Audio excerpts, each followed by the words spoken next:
So hello guys, welcome back to cinematic Telugu YouTube channel.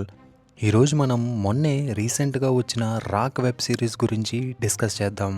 Actually మీకు ఒకవేళ thriller and sci-fi జానరా లాంటి web series ఇష్టం అంటే డెఫినెట్గా మీరు వాచ్ చేయాల్సిన వెబ్ సిరీస్ ఇది రాక్. ఇది తెలుగు డబ్బింగ్లో కూడా ఉంది, అమెజాన్ ప్రైమ్లో అవైలబుల్గా ఉంది అండ్ డబ్బింగ్ కూడా చాలా బాగుంది. సో ఇప్పుడు మనం వెబ్ సిరీస్ మీదకి వచ్చేద్దాం. ఈ వెబ్ సిరీస్ అనేది ఒక ట్రూ ఇన్సిడెంట్ మీద బేస్ చేసి తీసిన web series. Ranga Billa, I think మీరు వీళ్ళిద్దరి గురించి వినే ఉంటారు. 1978లో వీళ్ళు ఒక మిలిటరీ నేవీ ఆఫీసర్ వాళ్ళ పిల్లల్ని కిడ్నాప్ చేసి చంపేస్తారు. సో దాని మీద బేస్ చేసి ఈ వెబ్ సిరీస్ని తీశారు. లిటరల్లీ మీరు ఈ వెబ్ సిరీస్ చూస్తున్నప్పుడు each and every episode ending వచ్చేటప్పటికి మీకు మైండ్ పోతూ ఉంటుంది. నిజంగా మనుషులు అనే వాళ్ళు ఎంత హీనంగా ఉంటారా, అది కూడా 1978 టైంలో. ఈ వెబ్ సిరీస్లో నాకు బాగా నచ్చిన విషయం ఏంటంటే దీని సినిమాటోగ్రఫీ ఏంటంటే లైక్ లిటరల్లీ వీళ్ళు 1978 టైం లైన్ని చాలా బాగా చూపించారు. ఆ కాస్ట్యూమ్స్ డిజైనింగ్ కానీ, అప్పట్లో పోలీసులు వేసుకునే డ్రెస్సెస్ కానీ, చిన్న చిన్న డీటెయిలింగ్స్ మీద కూడా ఫోకస్ చేశారు. ఫర్ ఎగ్జాంపుల్ లైక్ అప్పట్లో కానిస్టేబుల్ డ్రెస్సెస్ మీద నేమ్ బ్యాజెస్ అనేది ఉండేవి కాదు, అది కూడా ఇక్కడ డీటెయిల్డ్గా చూపించారు. And coming to web series main ప్లాట్కి వచ్చేటప్పటికి జనరల్గా వీళ్ళు రంగా బిల్లా, కానీ ఇక్కడ క్యారెక్టర్స్ నేమ్స్ వేరేగా ఉంటాయి వెబ్ సిరీస్లో. వాళ్ళిద్దరూ ఒక నేవీ ఆఫీసర్ పిల్లల్ని కిడ్నాప్ చేస్తారు. కానీ మనకి ఏంటంటే అది ఒక టైం లైన్లో చూపిస్తారు. సైమిల్టేనియస్లీ ఇంకో టైం లైన్లో ఇదే రంగా బిల్లా అనే character 7 days back before this happening ఏం చేస్తున్నారు అనేది చూపిస్తారు.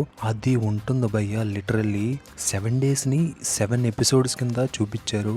ఎపిసోడ్ బై ఎపిసోడ్ మనకి గ్రాఫ్ పెరుగుతూ ఉంటుంది. అండ్ లిటరల్లీ ఆ టైం లైన్లో ఆ రోజుల్లో ఎంత సైకోనా కొడుకులు ఉంటారా అన్న లెవెల్లో ఉంటుంది. లిటరల్లీ మీరైతే ఎక్స్పెక్ట్ చేయరు, అంత స్కేల్ అనేది పెరిగిపోతూ ఉంటుంది. And coming to acting wise అందరూ చాలా బాగా చేశారు. పర్టికులర్లీ అలీ ఫైజల్, అతనే మన మిర్జాపూర్లో గుడ్డు భయ్య ఉన్నాడు కదా, అతనైతే ఈ క్యారెక్టర్ని లిటరల్లీ నెయిల్ చేశాడు. మనం మిర్జాపూర్లో అతన్ని ఎంత అయితే అగ్రెసివ్ అండ్ యాక్షన్ ఓరియంటెడ్గా చూస్తాం, ఇక్కడ క్వైట్ ఆపోజిట్ రోల్ని ప్లే చేశాడు ఆయన. అది కూడా చాలా అంటే చాలా బాగా ప్లే చేశాడు.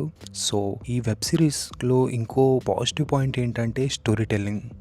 లిటరల్లీ మనకి ఎక్కడ ఏ పాయింట్ని లైక్ ఏ టైం లైన్ని ఎగ్జాక్ట్గా తీసుకురావాలో అనేది దాని మీద బాగా ఫోకస్ చేశారు. ఐ వుడ్ సేకి ఆ స్టోరీ రెండు టైం లైన్స్ని మనకి చూపిస్తారన్నాను కదా, ఆ రెండు టైం లైన్స్ని తీసుకొచ్చి 7th episode దగ్గర చాలా బాగా కలిపారు. And I feel 8th episode కూడా ఉంటుంది, బట్ అది నెససరీ కాదని అనిపించింది నాకు. ఎందుకో కొంచెం అనవసరంగా దాన్ని ఎక్స్టెండ్ చేశారనిపించింది. ఎందుకంటే అందులో ఏం ఉండదు. 7th episode కల్లా మొత్తం ఆ క్రిమినల్స్ని పట్టేసుకుంటారు. బట్ 8th episodeని అనవసరంగా తీసారనిపించింది. 7th episodeని కొంచెం ఎక్స్టెండ్ చేసి కంప్లీట్ చేసేయాల్సిందే. అన్నెసెసరీగా 8th episodeని తీసారనిపించింది. But literally each and every episode చాలా అంటే చాలా ఇంట్రెస్టింగ్ ఉంటుంది, మైండ్ బాగ్లింగ్. డెఫినెట్గా మీరు వాచ్ చేయాల్సిన వెబ్ సిరీస్ రాక్. తెలుగులో అవైలబుల్గా ఉంది, అమెజాన్ ప్రైమ్లో. డబ్బింగ్ కూడా చాలా బాగుంది. సో గైస్, ఒకవేళ నా ఎక్స్ప్లెనేషన్ కనుక మీకు నచ్చుంటే please do subscribe this YouTube channel, like this video and share this video with your friends. I'm your cinematic Telugu channel. I'm your RK signing of.